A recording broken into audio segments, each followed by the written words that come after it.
Hello guys. Today we are gonna talk about A Nightmare on Elm Street, the old G one. It's weird. I'm not doing this on Fan Recommends. I'm doing this movie theories because I did see this in theaters, and we'll get to how I was able to do that in just a minute here. But first, some info on it. This movie came out in 1984. I saw it this year, of course. It's rated R, and it's about hour 31 long. It has 7.4 out of 10 on IMDb with about 256,000 ish user votes. It has 76% on Metacritic, about 207 critics. It's directed by Wes Craven, who we also know from the Scream series. It stars Heather Langenkamp, who was in other Nightmare on Elm Street movies as well, and also Johnny Depp. This is like one of his early roles, and he was in Pirates and a gajillion other things.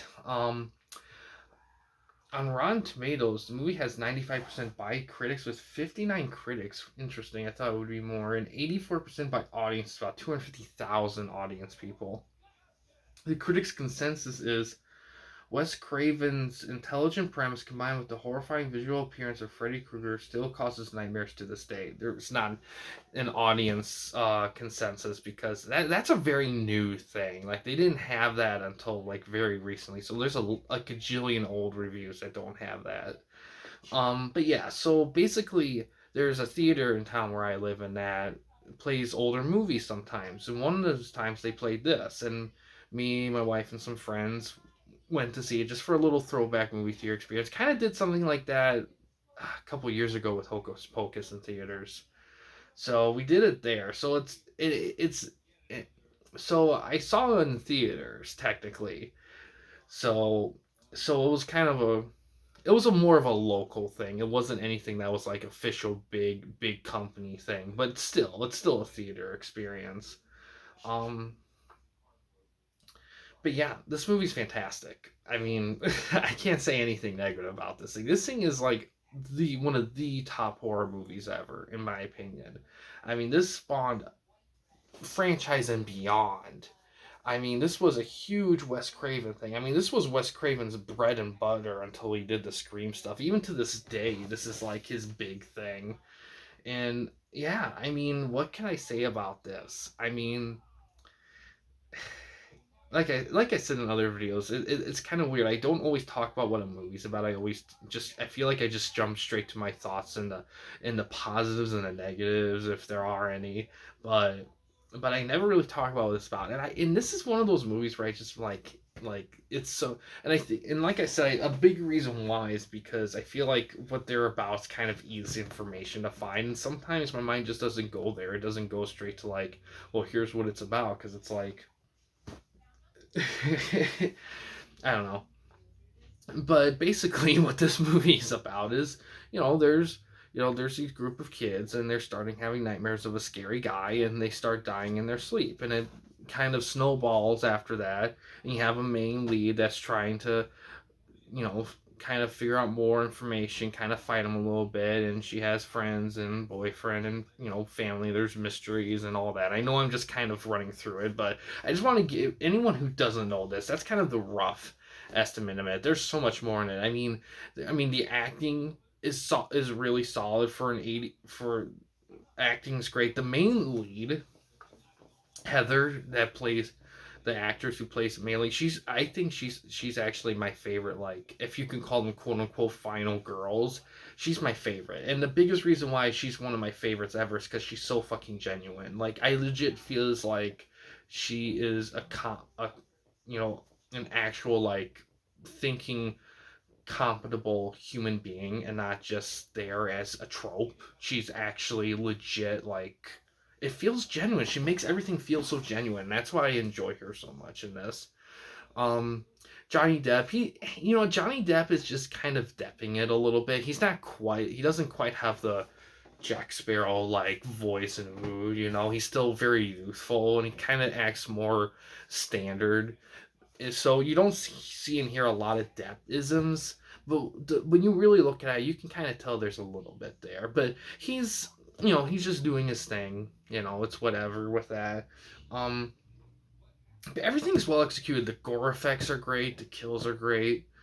Effects are great. Robert Englund as Freddy Krueger's one of the most iconic horror villains ever.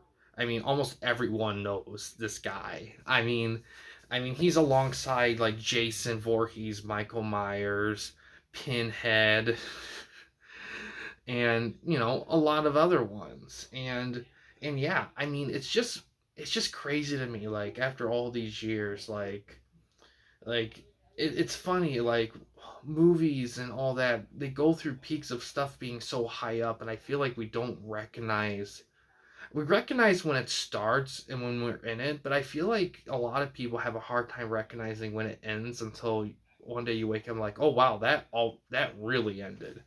And I don't know if it's like that now, but I feel like back then, I feel like during the 80s where movie and cinema was, I think it's funny.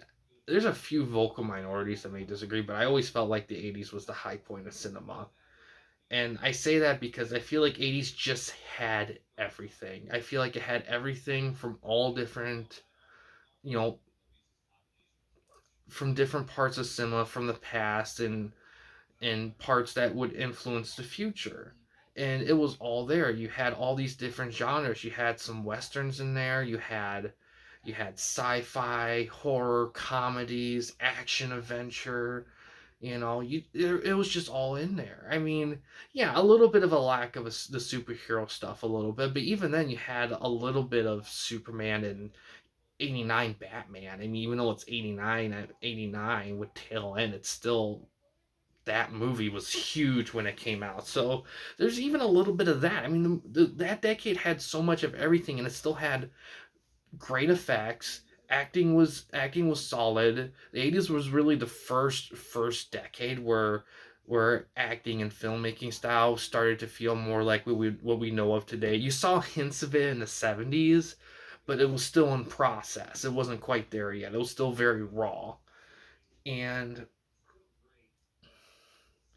and yeah, it was just a time. And plus, you had some epics too. Like if you really, I don't want to. I'm getting way off topic here, but but at so that stuff needs to be another video. But basically, what I'm saying is, this movie came at a time where it was the true height of these kind of movies.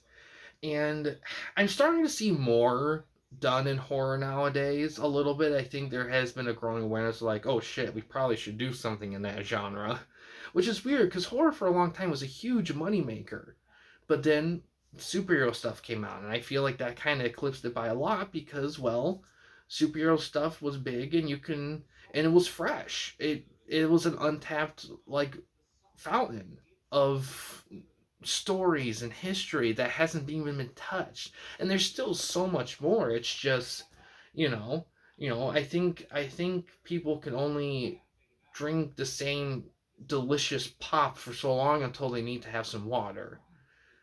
And that's kind of the biggest thing there. But yeah, this movie is freaking fantastic. this like like if you haven't seen it yet, go ahead and see it. I mean, it's around. It's not like a hidden thing.